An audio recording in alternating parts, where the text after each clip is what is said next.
everybody, Jennifer from A Close Heart Experience here.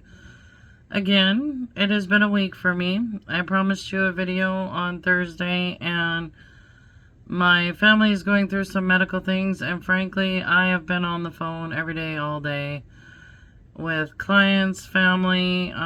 It's that time of year for me, plus the family stuff. I'm behind. That's the best I can say.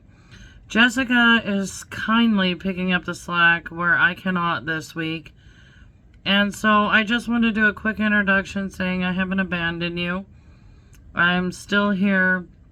And I really hope each of you can give Jessica a warm welcome. She's an amazing, amazing, beautiful, giving, caring, loving human. And she deserves all your likes, shares, and subscribes. Hit that bell, please. Drop a little comment down below. Ask her questions. She's all about answering. She will help where she can. If you need to vent, do it in the comments below. That's what we're here for. We're here for you. Anyhow, I love you all. God bless. Say a little prayer for me. Well, not for my family, if you could, please. And show Jessica some love. I'll try to catch you on Saturday, depending on what happens the rest of this week. Anyhow, I'm going to shut up now. Enjoy Jessica's video. Thank you. Bye.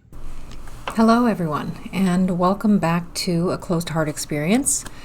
Again, my name's Jessica, and a very good friend of Jennifer's. We've been friends for many, many years. She asked me to contribute to her podcast, which I'm just so happy to do. The first time took me months to get the guts to go ahead and do it, and then once I got that out there, it felt pretty good. So I thought I would go ahead and touch on some other subjects with you. Subjects that are near and dear, subjects that pain me, the bane of my existence, or happy times, sad times, whatever might resonate with another person. Feels like there's value to getting it out there so that we don't feel so alone, so we don't feel confused or scared or just like we're floundering out there in the world. It's a big, scary world. We're all just trying to get through it, right? So this week I thought perhaps I could talk about boundaries, something that I've struggled with my whole life. I spent a good portion of my life being a people pleaser. I think that started from a very young age. God love my father, but when I was young, he was into alcohol a bit, and so there was some tiptoeing that went on because of that. You didn't want to, set him off or anything. That being said, when I was about 10 years old, my dad put himself in rehab and beat alcohol, which I was just so proud of him. What a difference it made in his life.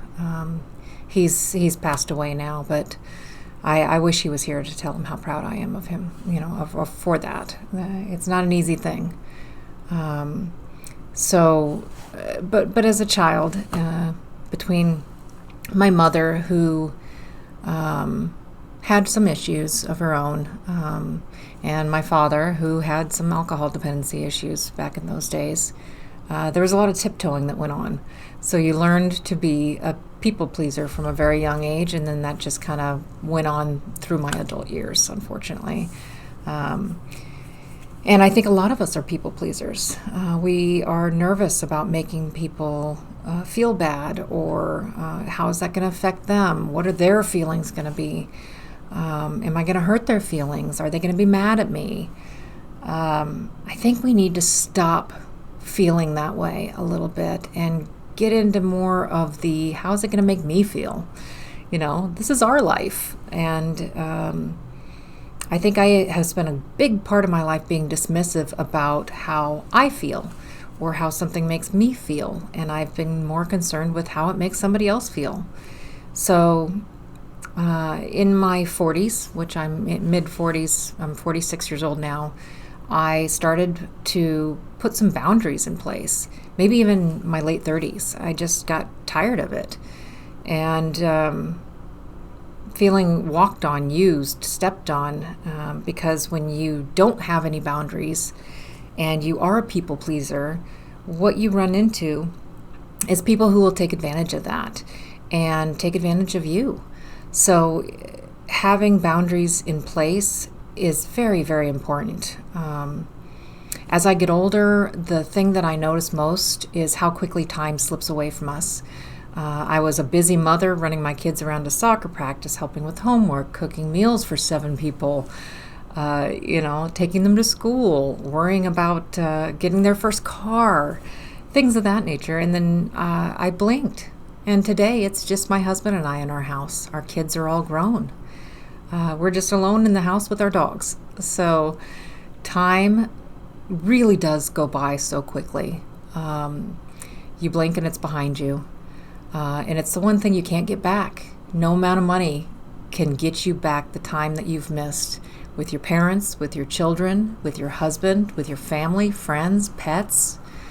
When you hear the comment, live in the moment, I think there's so much more attention that needs to be given to that concept. Being in my mid-40s and having children who are all out of the house, and having children of their own, my best advice to anyone is stop wasting time on superficial BS and live in the moment. If you don't, you'll be looking back at your life and regretting the lost time with the most important people in your life. Both my parents are gone now, and I can't tell you what I would give to have just one more minute with them, to tell them how much I love them, how much they mean to me, how much I miss them, what an impact they had on my life. I spent so much time worried about other people and other things that just didn't mean anything, that I missed important time with my family and loved ones. My kids are grown and out of the house, and I would give anything in the world to just pull them back for a second and tell each and every one of them how much I love them. I tell them today, there's no time like the present to make that change and say those important things. We're not promised tomorrow. So tell them today. Tell them right now. Live in the moment. Put the phone down. Live in the moment. As a woman rolling out of my midlife crisis, I can at least say I'm accomplishing my biggest goal in life, which is to weed out the time-sucking people from my life and concentrate on those who really matter. I'm disappointed that it took me this long to realize that. But I realized it, and I'm not dead, so I'm changing it. I've changed it. I'm making changes, and I suggest to you all that you do the exact same thing. To do this, I had to set some serious boundaries, not just for others, but also for myself. It's easy to lose yourself in what I call wasteful time sucks. This could be in the form of a shoddy friendship, a crappy job, an overwhelming employer, political garbage, et cetera, et cetera, et cetera. The world is full of time sucks that shift our attention from what's truly important. My biggest regrets in life are not living in the moment when my children were younger. I wish I'd been more present, less stressed out about the actions of other people that are outside of my inner circle, less anxious about how someone might feel if I expressed my true feelings, less worried about overbearing employers and people with poor morals or crappy attitudes. There's no reason to beat yourself up over it now. There's nothing we can do about what is behind us. That being said, we absolutely can make the change right now, today. That change begins with boundaries. I think the first step is to know your boundaries, understand what you are and are not willing to allow in your life. This applies to friendships, romantic relationships, employers, etc. First and foremost, it's important to really consider what boundaries you need to implement to help keep yourself comfortable, content, and that will allow you to concentrate on your time, or concentrate your time on the most important things in life. I find that keying in on what things make me uncomfortable is easy enough. I think about them daily, and they tend to keep me from living in the moment. Those are the areas I know I need to make a change. When you're not living in the moment, you're wasting precious time that you could be doing something you love or spending time with people you love. It is so important to weed through the inconsequential or stressful things that are taking up valuable real estate in your mind, and make room for the truly enjoyable things that you'd rather be filling your time with. Another thing that I've had to teach myself over the years is no is a full sentence. It's a full sentence. There is no need to explain yourself beyond telling someone no, unless you genuinely want to. I find myself feeling like I have to explain myself to people when I say no. I feel guilty for saying no. This needs to stop. And I've been actively working on eliminating that guilty feeling because it's just not necessary. No is a full sentence.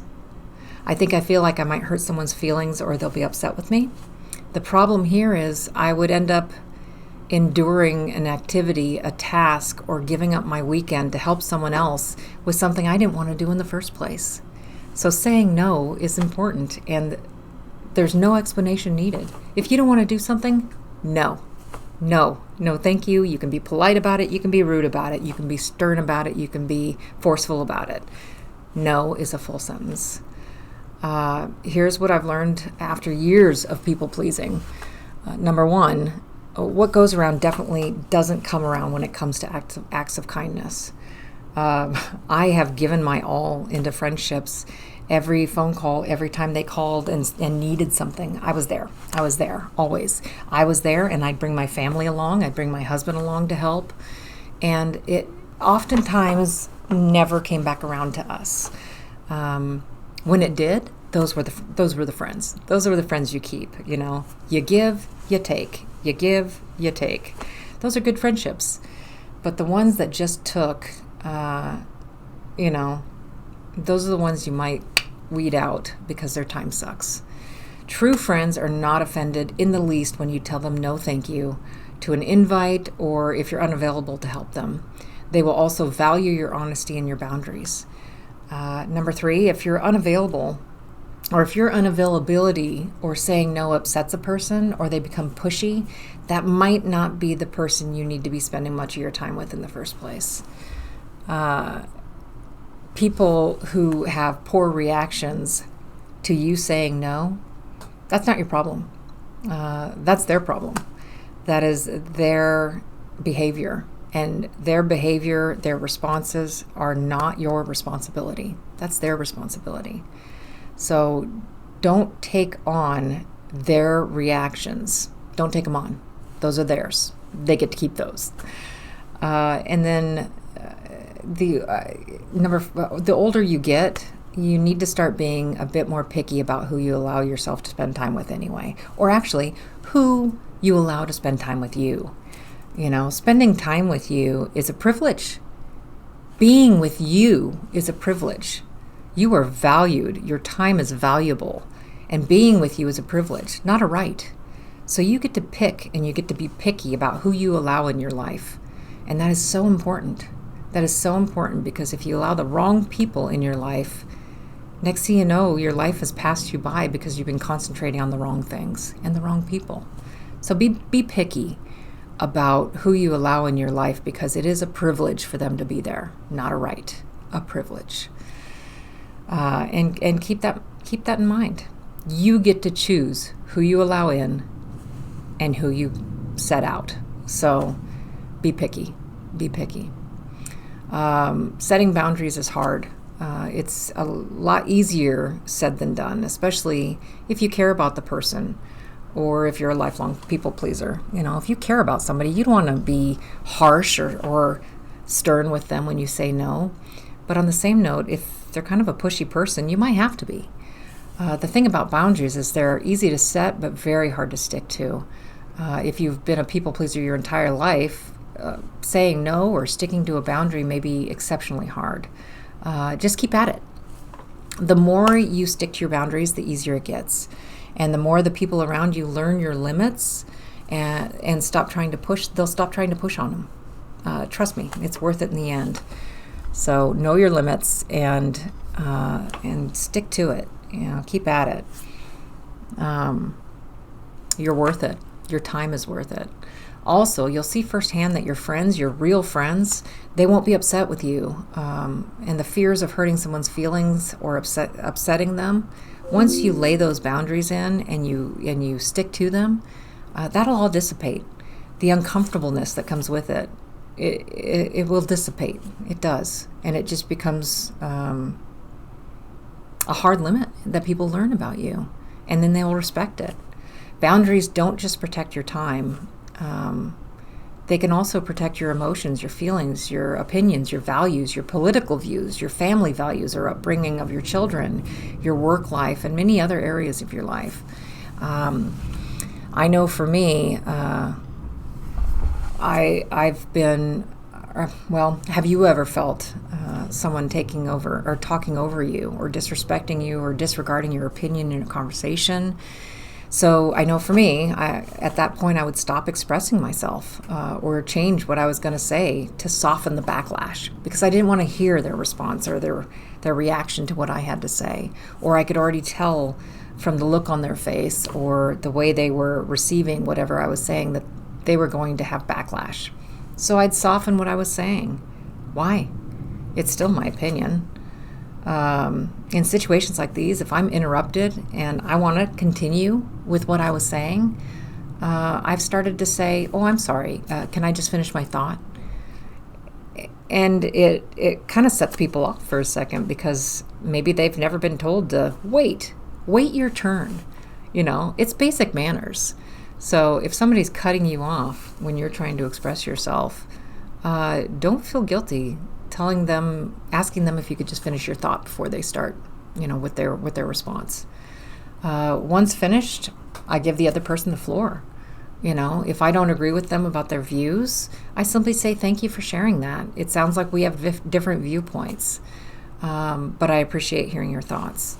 I think in my younger years, I would almost just BS through the conversation and kind of agree with what they said just to get them to leave me alone, just to stop talking about it.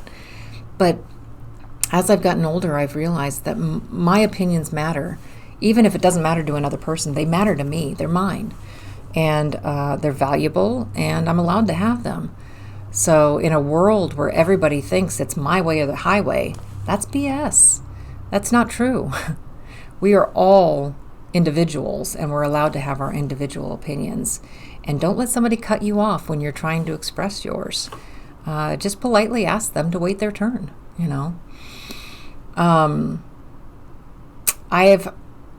it's very important for us all to have a sense of value. I think that it's not a good idea. I used to auto-agree with people. And if you feel differently than someone else, there's nothing wrong with expressing that. It doesn't need to be confrontational. But don't quell your opinions, your values, your viewpoint. It's important and it's valued. I've often heard the expression agree to disagree, but I'm not a huge fan of that expression. I prefer saying something like, I see things differently, but I value your opinion. This validates the other party's right to their own opinion, but also allows me to stand my ground on my own opinion. And I think that's important. It's not to say you won't get the occasional pushback. We're living in a very opinionated and oppositional world today. And many people believe that it's, like I was saying, their way or the highway when it comes to viewpoints or opinions. My philosophy on those kind of situations, you can't fix arrogance or indignance overnight. You simply just need to say, I see things differently, and then end the conversation. Don't waste your time debating with someone who refuses to think outside the box or appreciate the reality that other people may not feel the same way. It's not worth your time. It's okay that you end a conversation and walk away from someone. That's a boundary. If you feel like somebody's just going to be pushy and they're not going to think outside the box and they don't value your opinion or want to hear what you have to say, that's fine. I generally just end. That's one of my boundaries. I end that conversation politely and move on, because honestly, you can't fix stupid. And that's not saying that their opinion's stupid.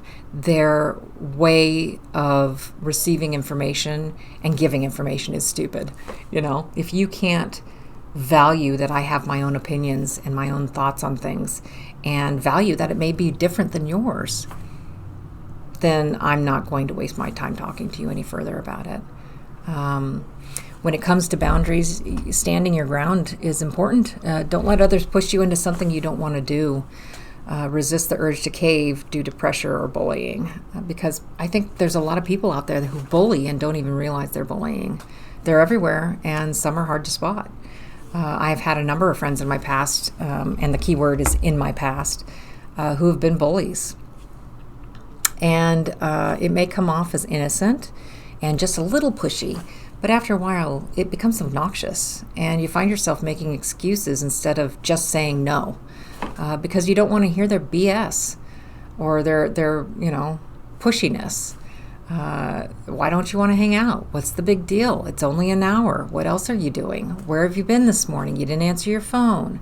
All of these little things that are said when you tell somebody no, or you maybe take time to yourself and don't answer their call or their text. That's bullying, and it's not necessary, and you don't have to put up with it. And it's a boundary. It's a boundary for me. It's amazing how these little bully shots sneak in subliminally. Can't say that word. Subliminally. Yep, you get it. You understand what I'm trying to say. And the next thing you know, you're feeling resentment towards your friend, and you're not wanting to hang out as much. I think not allowing somebody to step on your boundaries is important, and so you have to kind of stick to your guns on that kind of thing. Don't feel like you have to pick up that phone every time somebody texts. Don't feel like you have to say yes if somebody wants to go shopping, or hey, let's go to Costco at lunch today. That's not really my thing. On a lunch break, Costco tends to be busy. I don't really want to go when it's real busy. So I did have a friend ask me to go one time, and I didn't want to go, and I ended up going. And once I was there, I thought to myself, what the hell am I doing here? I didn't want to come here. This is a waste of my time. I'm not going to get to eat lunch now because I'm here with her. And I let her bully me into that, when I should have just said no thank you. So I've ditched friends who have not respected my boundaries, and I've found myself allowing only people into my inner circle who do respect my boundaries. And I think that's important too. I don't necessarily cut others out fully unless they're relentlessly disrespectful, but I do keep them at arm's length and hold firmer limits with them. I have a previous boss who had the mindset of what's the harm in asking. Then they would ask for the most out-of-pocket things. Often people will agree or do what she asked with the thought that maybe she'd really appreciate it, or view them as reliable. I'm 100% guilty of that. I fall into that category. Not so much anymore, but back in the day, this was years ago that I worked for this person. She would ask things that were really, in left field.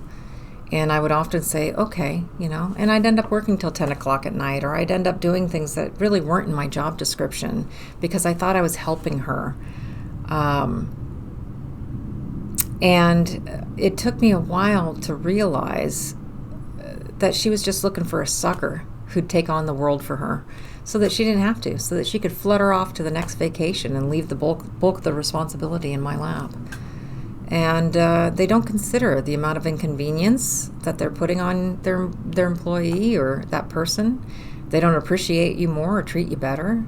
More often than not, that type of person is just happy that they don't have to do it themselves and that they found a sucker to do it for them.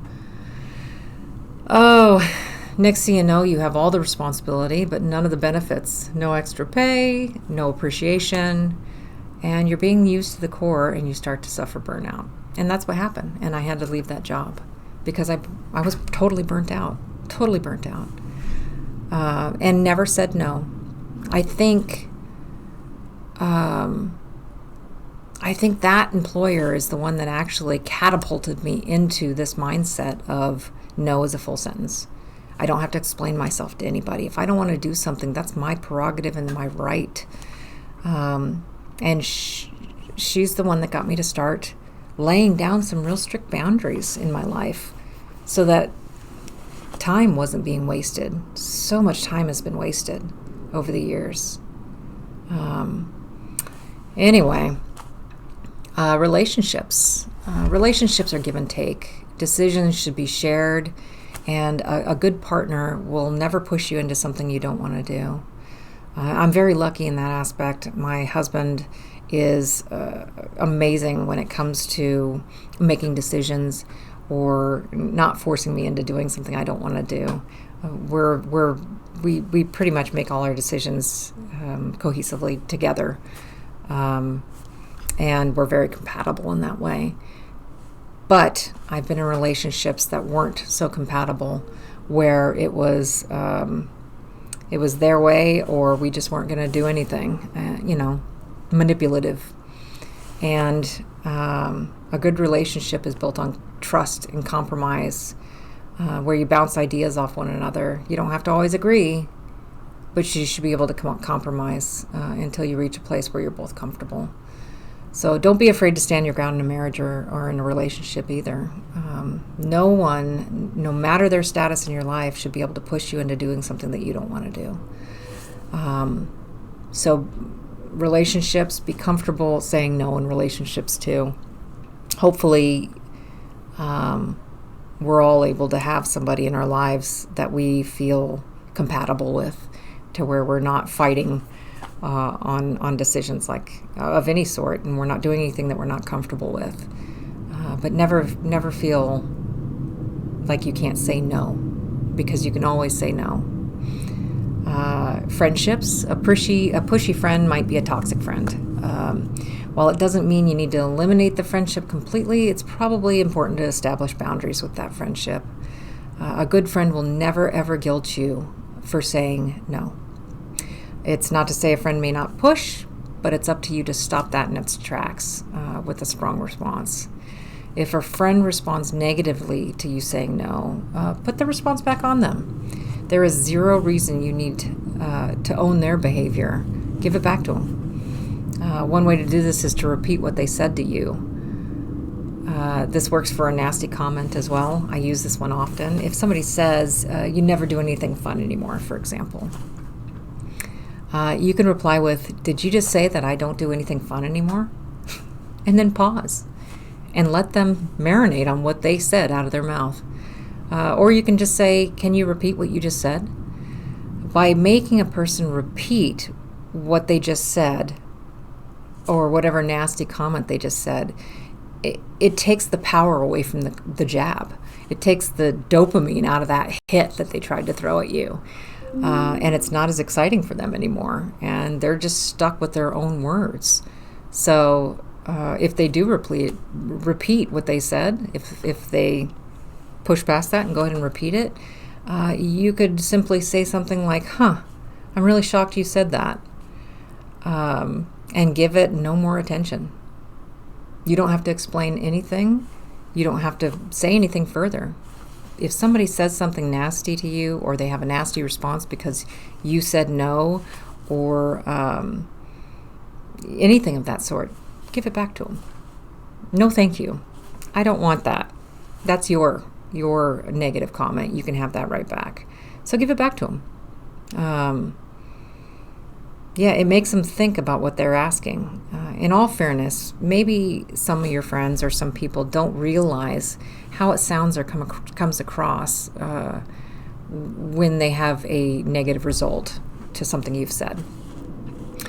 So by giving their comment back to them, you're also giving them an opportunity to restate that comment or own that comment. And It just gives them an opportunity to think about what they said. I think a lot of times as humans, we blurt something out and we don't give it much time or thought prior to leaving our mouth, you know? So when you give a comment back to somebody, you're also giving them a kindness. You're allowing them to take it back. If they don't, that's when you just simply say, wow, I can't believe you said that, you know, and then drop it. Move on. If someone continues to push for an explanation when you say no, I think that you shouldn't have to justify your answer. You shouldn't ever have to justify your answer. But if you do, you can simply justify it by saying, I don't feel like I should have to justify why I said no. You know, that's really the most uncomfortable that someone would make you. Fire back, because no one gets to force you to give an explanation unless you want to. That's yours. That's your right, not theirs. So I save that one for the most rude people, for sure. I match energy and I hold my ground. And I have to remind myself that no is a full sentence. It's okay to say no. There should be no guilt attached to no. Sometimes you have to be assertive with your communication when telling a friend or another person no. Don't feel obligated to elaborate or make excuses. It's okay to simply say, no, thank you. I don't feel like that today. Or if it's something you don't enjoy, simply say, no, thank you. It's really not my thing. But thanks for the invite. Embrace the uncomfortable, because making changes and laying boundaries out in our own lives, it's uncomfortable. It's not an easy thing to do, but it's very worth it in the end. Not everything we do can be comfortable, so get used to being somewhat uncomfortable when you first start setting out boundaries in your life. Or telling people no. If you've been a people pleaser your entire life, changing that and starting to tell people no and starting to safeguard your time, it's not easy and it's not comfortable at first. But it does get easier. So once you lay out those limits, people will start to realize that they can't cross them. And the discomfort dissipates, and your ability to advocate for your time and for yourself becomes second nature. So like anything worth doing, consistency is the key. It's not comfortable at first, but it gets better. So stick with it. Stick with it. No guilt. No guilt. It's perfectly okay to say no, and there should be no guilt associated with it. That's a big one for me. I feel guilty about everything. And I'm really starting to come around and be just a little more selfish. After years of people pleasing and putting everyone else first, for the first time in my life, I am putting myself first. And that's uncomfortable for me. Years of everyone else's needs mattering more. And I think a lot of that was a big distraction. In my last post, I was talking about my ADHD. I have ADHD, and looking in the mirror, I wasn't necessarily happy with who was looking back at me. And I didn't like to look within. So the distraction was nice, and people pleasing was almost an excuse not to look within. Raising children, I put my all into my kids, and that really helped me not concentrate on myself. So guilt comes from just years of people pleasing, years of putting other people first. And don't get me wrong, children should come first. Husbands, yep, your family should always come first, but not necessarily above yourself. You know, you got to take care of you to be able to take care of them. So I didn't do that necessarily. I didn't take care of myself. So now, as I try to take care of myself, I feel selfish, but really I'm not being selfish. It's not a selfish act to take care of you. It's a necessary act. It's something we should all be doing, taking care of ourselves. By putting yourself first, your health, your emotional well-being, put yourself first. Because you really can't take care of other people until you take care of yourself. So no guilt. No guilt in setting boundaries or setting hard limits in your life. It's necessary. It's necessary to help take care of yourself and safeguard your time. For those with ADHD like me, there's a tendency to fixate on how we might make others feel and agonize over the possibility of hurting someone's feelings or upsetting them. What if they're mad at me? Honestly, if a person is petty enough to be mad at you for setting a boundary in your own life, who cares? Who cares? 9 out of 10 times, no one has hurt feelings. No one has hurt feelings. We're agonizing and having anxiety over something that's not even going to happen. And friends, realistically, your real friends, your true friends, will appreciate your honesty. The ones who are pissed off because you've said no or you've set a boundary, they can get over it, or they can go find somebody else to push around because it's not going to be you anymore. It's not going to be me anymore. Live your life. Live your life. This is your life, and you only get one shot at it. So don't let people walk on you. Don't let people take advantage of you, take advantage of your kindness, or push you into things you don't want to do.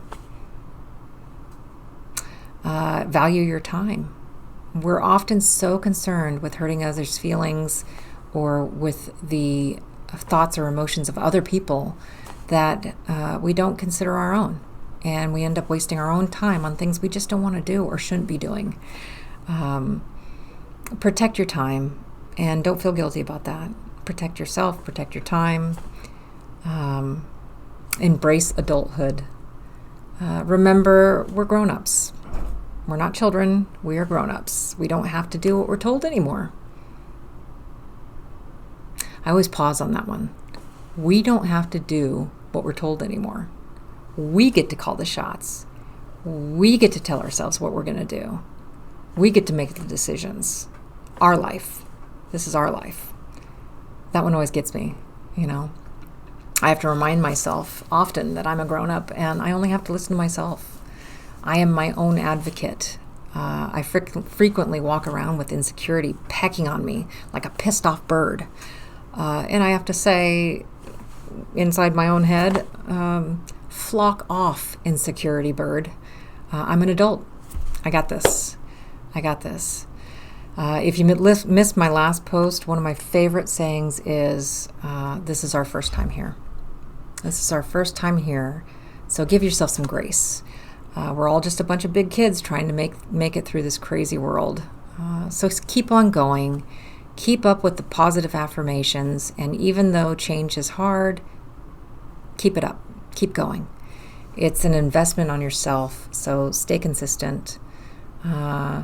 You are a grown-up. We are grown-ups. And the only one who has the real power to make decisions in our lives is us. So don't give that control to anyone else or anything else. Stay vigilant in identifying those time sucks and start implementing boundaries and keeping those time sucks at bay. Boundaries are difficult. They're difficult, but so necessary in our lives. They really are. So give yourself a pat on the back for doing the best you can with what you've got. And remember to give yourself some grace. None of us are perfect, and being a grown-up takes a lot of effort. 1 star, do not recommend. Stay a child as long as possible. So stay silly. Don't be too serious. Maybe today was rough, but remember tomorrow's another day to make a positive change. So there's no time like the present. I remember I had a therapist. I was crying and kind of agonizing over missing time with my son, or my oldest son and I had a difficult time back it was around 2012, I think. We went through a real difficult time, and I still to this day look back at that time and I get teary-eyed. And I have to, and I told her I lost that time. I lost all that time with her or with him, and I couldn't get over that. The time I spent worrying about other things or worrying about other people, and I lost this valuable time with my oldest boy. And in that therapy session, she told me, well, it's not too late. There's no time like the present to make a change and to rebuild and to build on a relationship.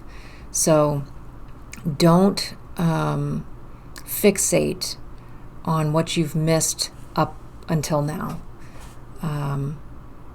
Put your time and your thoughts and your efforts into positively changing what you're going to do about it, starting now.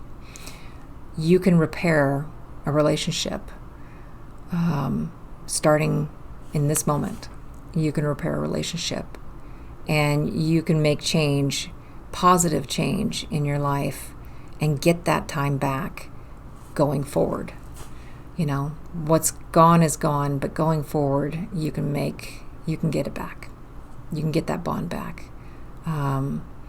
So don't fret, and don't give up, and consistency is the key. I feel like I've repeated myself over and over and over again, and I'm feeling a little insecure about this post because I wasn't quite as prepared for it as I was the last one. So I'm going to share that little insecurity with you guys. So give me some grace, if you would, on this post. It was a little harder for me than the last one. I have been told by Jennifer that they get easier. I'm going to have to trust her because I've got that little ball in my stomach right now that maybe this wasn't a good one. I hope it was. I hope somebody can get something out of it. To wrap up the whole thing, I've spent a lot of my time people pleasing and worrying about what others think and feel, and this is the time in my life where I'm being a little bit more selfish with my time, with my who I allow to come into my life and take up my time. We don't have much of it. The minutes are ticking by. We are not promised tomorrow. So take a minute and call your parents. Tell them you love them. I lost both my parents within 45 days of each other, tragically, both tragically. And I spent probably a year or two just in a haze trying to process that. And so if I could tell you to do anything today, call your parents. Tell them you love them. Give them a hug next time you see them. Tell them how important they are to you. Good, bad, or ugly, they're your parents. Unless they were absolutely torturous parents, give them a call. Give them a call. Call your kids. Tell your kids how amazing they are, how much they mean to you. If you have been sitting on some sort of resentment or something that's happened in the past, and God forbid, don't let it be money, because there's not a dollar amount in this world that is more important than your children. Call your kids. Tell them you love them. Tell them how important they are to you. And put the phone down. Turn the TV off. Look at the partner that's sitting next to you that you love and tell them how much they mean to you. I tell my husband daily. I try to tell him daily how much he means to me. If I'm at work during the day, I will text him if he crosses my mind, just so that he knows what he means to me. Same with my kids. I want them to know at all times how much they mean to me. Because if I'm hit by a bus on the way home today, something that my family is going to know is how much I love them. And that's important to me. So find what's important in your life. Find what's not important in your life and start to push that to the outside and pull in what's important. And don't let this thing get in the way. I think that our generation, the generation below us for sure, and the generation below them, electronics have really stifled relationships. So put down the phone, hug the people you love, and I hope you all have an amazing week.